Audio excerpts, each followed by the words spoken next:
પિતાને કહે તમે મને કોને દાનમાં આપો, હું પણ તમારી સંપત્તિ કહેવાઉં. એ વિચારે નચિકેતાએ પિતાને કહ્યું. પિતા ગુસ્સે થયા. હું તને એમને આપું એવી રીતના ગુસ્સામાં પિતાએ નચિકેતાને કહ્યું.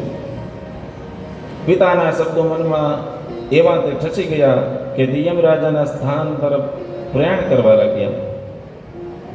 તે સમયે યમરાજા પોતાને ઘેર ન હોવાથી યમરાજા યમલોકમાં નથી અને નચિકેતા ત્યાં 3 દિવસ રોકાયા. આપણે જોઈએ આ બધી કથાની અંદર કે આપણે પૃથ્વી ઉપર નચિકેતા હોય ને પછી યમલોકમાં કેવી રીતના જાય, તો એ ઉપનિષદની કથા છે. કેમ આપણે કાલે ગોકર્ણજીએ સૂર્યને સંધ્યા વંદન કરતા હતા અને સૂર્યની ગતિને સ્તંભાવે છે. સૂર્ય તો પોતે પોતાની રીતે ભ્રમણ કરે, પણ યત પિંડે તદ બ્રહ્માંડે વેદનું સૂત્ર છે કે જે બ્રહ્માંડમાં છે એ આપણા શરીરની અંદર છે. એવી રીતના અહીંયા નચિકેતા યમલોકની અંદર જાય. યમરાજા નથી તો એમની રાહ જોવે. 3 દિવસ રોકાયા. યમરાજા પાછા ફર્યા. નચિકેતાની નિષ્ઠા પર પ્રસન્ન થઈ 3 વરદાન માગવા કહ્યું. ત્યારે નચિકેતાએ પ્રથમ પિતાનો ગુસ્સો શાંત થાય એવું પ્રથમ વરદાન માગ્યું. બીજું, સ્વર્ગની પ્રાપ્તિ માટે જેટલા બધા યજ્ઞો આ ભૂમંડળ ઉપર થાય એ યજ્ઞના વિધિ વિધાનને હું જાણું એવું મને વરદાન આપું, એનું જ્ઞાન મને પ્રાપ્ત થાય. ત્રીજું, મરણવાદ આત્માની શી ગતિ થાય તેના વિશે જાણવાની ઈચ્છા કરી. તેનું ત્રીજું વરદાન બ્રહ્મ વિદ્યાને લગતું હતું. યમરાજાએ તેની બીજા વરદાન માગવા કહ્યું. ત્રીજું વરદાન છે એ બધાને એમને ન મળે, કેમ કે સનકાદીએ મહાત્મ્યમાં જોયું કે નારદજીને સપ્તાહપારાયણ વિધિ બતાવી અને વેદ વ્યાસજીએ પોતાના શિષ્યો હતા પણ કેવા અધિકારીઓ હોય એટલે પોતાના પુત્રને પાછા બોલાવ્યો, સગુણ સ્વરૂપનું દર્શન કરાયું. તો અહીંયા પણ નચિકેતાનું દ્રષ્ટાંત દ્વારા આપણે સમજાય કે આ બ્રહ્મ વિદ્યા છે, ગુહ્ય છે, તત્વજ્ઞાન. તો યમરાજા એને લાલચ આપે કે અન્ય વરદાનો તમે માગી લ્યો, સ્વર્ગનું રાજ્ય, સ્વર્ગની અંદર તમને અનેક સુખો પ્રાપ્ત થાય એવું વરદાન માગો. પણ નચિકેતા અડગ રહ્યા એટલે યમરાજા તેને બ્રહ્મ વિદ્યાનું જ્ઞાન આપ્યું. તો એ જ બ્રહ્મ વિદ્યા, પુરાણી વિદ્યા, એ જ આ શ્રીમદ ભાગવત. ભગવાને ધર્મનું સ્થાપન કરવા અને જીવોનો ઉદ્ધાર કરવા માટે 24 અવતારો ધારણ કર્યા. એ 24 અવતારો ઉપર શ્રીમદ ભાગવત આ રચના. પહેલો અવતાર શરદ કુમારોનો, બીજો વરાહ અવતાર, ત્રીજો નારદ રૂપે, ચોથો નર નારાયણ રૂપે, 5મો કપિલ ભગવાન, 6ઠો દત્તાત્રેય, 7મો યજ્ઞ સ્વરૂપે, 8મો વૃષભદેવ, 9મો મહારાજ પૃથુનો અવતાર, 10મો મત્સ્ય સ્વરૂપે, 11મો કચ્છપ રૂપે, 12મો ધન્વંતરી રૂપે, 13મો મોહિની અવતાર, 14મો નૃસિંહ અવતાર, 15મો વામન અવતાર, 16મો પરશુરામનો, 17મો વ્યાસજીનો, 18મો રાજા રામચંદ્રનો, 19મો બલરામ, 20મો શ્રી કૃષ્ણ ભગવાન, 21મો બુદ્ધ અવતાર, 22મો કલ્કી અવતાર અને હંસ એક કલા હોય એવા ધર્મ અને મનો, આમ 24 અવતારોની કથા.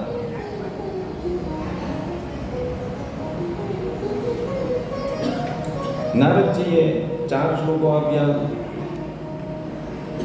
ત્યારે એમના બ્રહ્મ વિદ્યાની અંદર સરળતા અને જ્ઞાનની પ્રાપ્તિ અને લીલા અને ભગવાન કેવા કરુણા નિદાન છે એની વાત કરતા નારદજી પોતાનું પૂર્વચરિત્ર કહ્યું.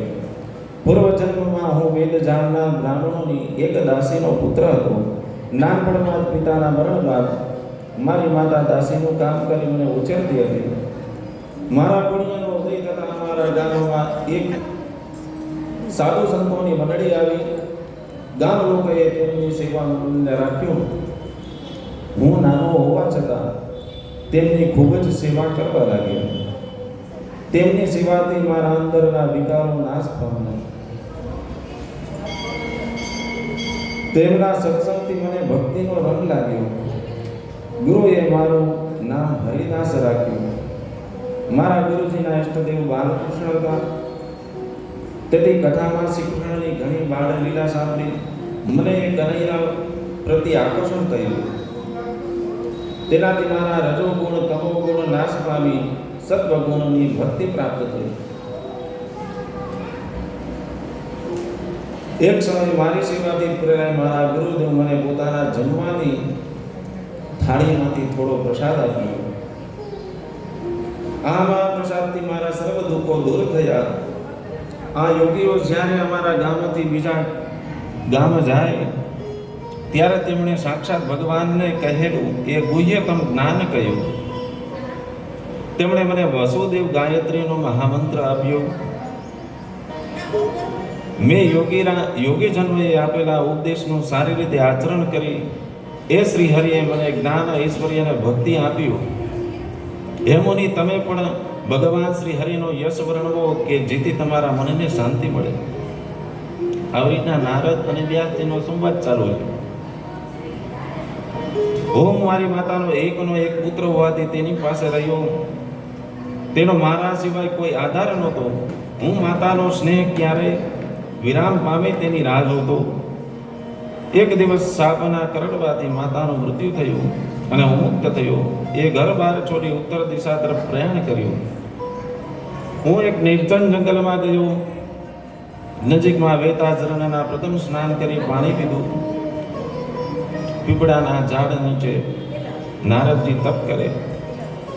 ઓમ નમો ભગવતે વાસુદેવાય. ઓમ નમો ભગવતે વાસુદેવાય. આ દશાક્ષરનો વાસુદેવ ગાયત્રીનો મંત્ર કરે.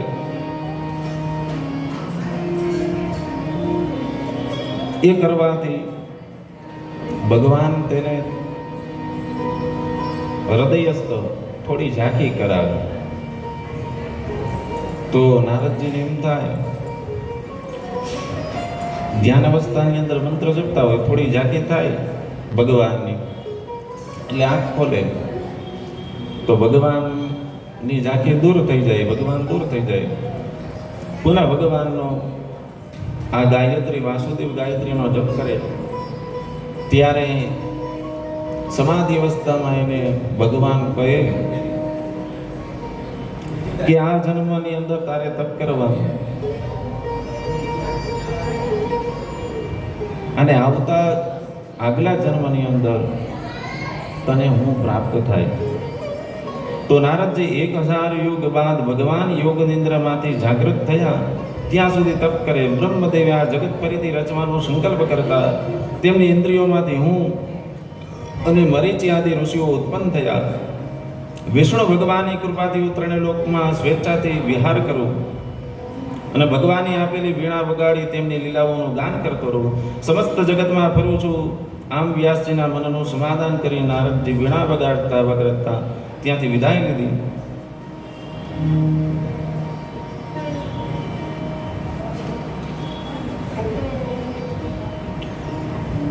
અને ભગવાન વેદવ્યાસ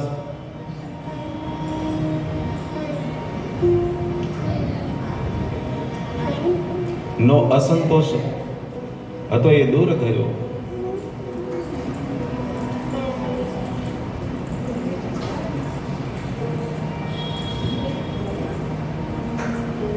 અને મહાભારતની કથાનો પ્રારંભ થાય છે. ભાગવતની અંદર સુખદેવજી પરીક્ષિતને કથા કહે અને સૂતજી સોનકાદિઓને કથા કહે.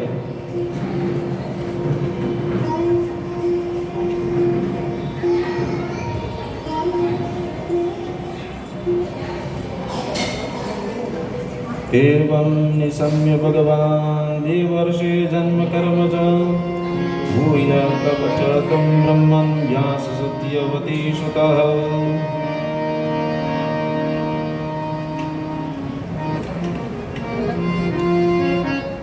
अन्तर्बहिश्चलोकास्त्रिं परिमस्य दिनप्रद अनुग्रहान् महाविष्णोरविघातगतिपते 1000 યુગ પૂર્ણ થઈ. બ્રહ્માજી પુનઃ સૃષ્ટિનું રચના અને નારદજીનો જન્મ થયો. શૌનકજીએ પૂછ્યું, હે સુતજી, સર્વજ્ઞ તથા સર્વશક્તિમાન વ્યાસ ભગવાને નારદજીનો અભિપ્રાય સાંભળી લીધો, પછી તેમના યા બાદ વ્યાસજીએ શું કર્યું? બ્રહ્મનદ્યામ સરસ્વત્યામ આશ્રમં પશ્ચિમે તટે સમ્યા પ્રાસયતિ પ્રોક્તાં ઋષીણાં સત્રવર્ધનઃ.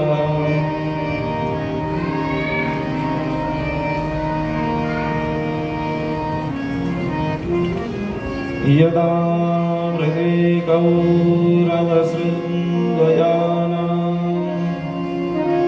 વીરેસ્વતો વીરગતિં ગતેષુ વૃકોદરા વૃદ્ધિગદાભિમર્ષ વર્તોર્દંડે ધૃતરાષ્ટ્રપુત્રે.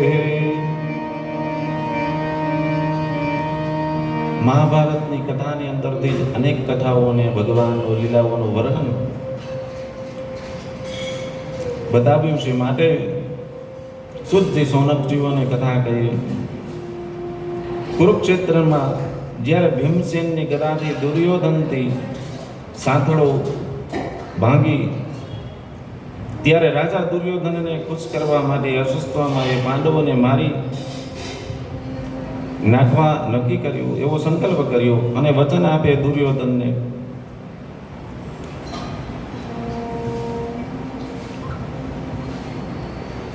ભગવાન શ્રી કૃષ્ણ છે એ દુર્યોધનને તો ધૃતરાષ્ટ્રએ પોતાના પુત્રને પાંડવોથી મૃત્યુ ન પામે એટલે શું કરવું? દિવ્ય તેજ, પોતાની આંખની જે દ્રષ્ટિની અંદર ગાંધારીનું તેજ હોય છે એ આંખું ખોલી અને પોતાના પુત્ર દુર્યોધનને વજ્ર જેવો બનાવે. પણ ત્યાં પણ પરમાત્મા શું કરે? લીલા. જ્યાં જંગાની ભાગ છે ત્યાં પર્ણ રાખવાનું કહી દે. આમ પૂર્ણ વજ્રનો દુર્યોધન બનતો નથી. અને ભીમને ગદાયુદ્ધની અંદર ઈશારાથી પણ દુર્યોધન આમ મૃત્યુ પામે એવો નથી, કેમ કે એને હર્ષ અને શોક આ બંને જ્યારે ઉત્પન્ન થાય ત્યારે મૃત્યુ પામે. આવી રીતના દુર્યોધનનો મૃત્યુ હોય તો ભગવાન લીલા કરી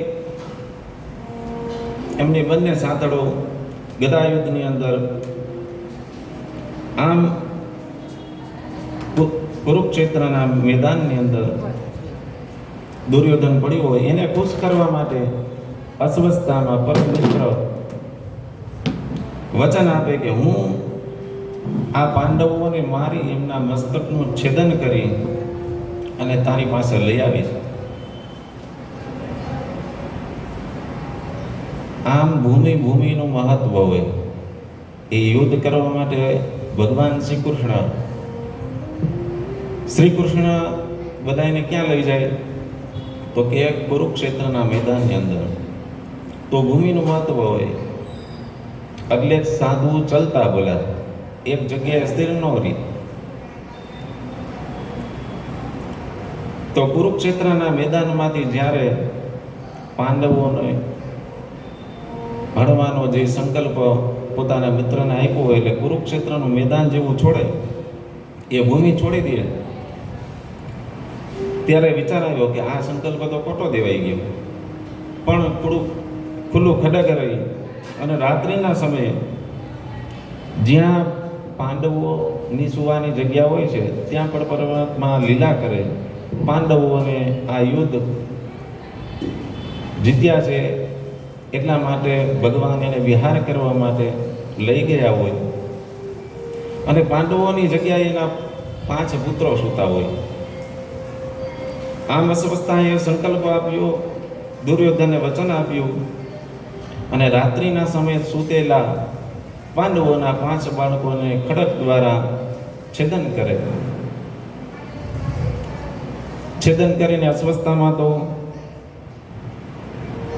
એના મસ્તકોને પોટલી બનાવી દુર્યોધન પાસે લઈ આવ્યો અને દુર્યોધને કહે, મેં આપેલું વચન પૂરું કર્યું. આમ જ્યાં દુર્યોધન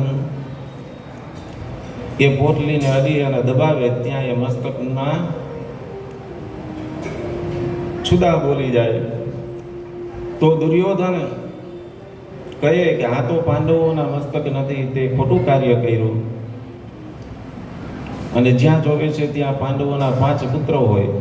આમ જોવાથી કે તે તો મારા પાછળ આ પાણી દેવાવાળા પણ કોઈ બચાવ્યા નહીં. આવી રીતના દુર્યોધનને જ્યારે હર્ષ અને શોક બંને ભેગા થાય છે ને દુર્યોધન પોતાના પ્રાણનો ત્યાગ કરે. આમ અસ્વસ્થતામાં પાંડવોના પુત્ર મરાયા એ જાણીને ગભરાવા લાગ્યો કે હવે મારું શું થશે, કેમ કે પરમાત્મા છે ને આ પાંડવો હવે મને મૂકશે નહીં. એટલે એ ભયથી બ્રહ્મા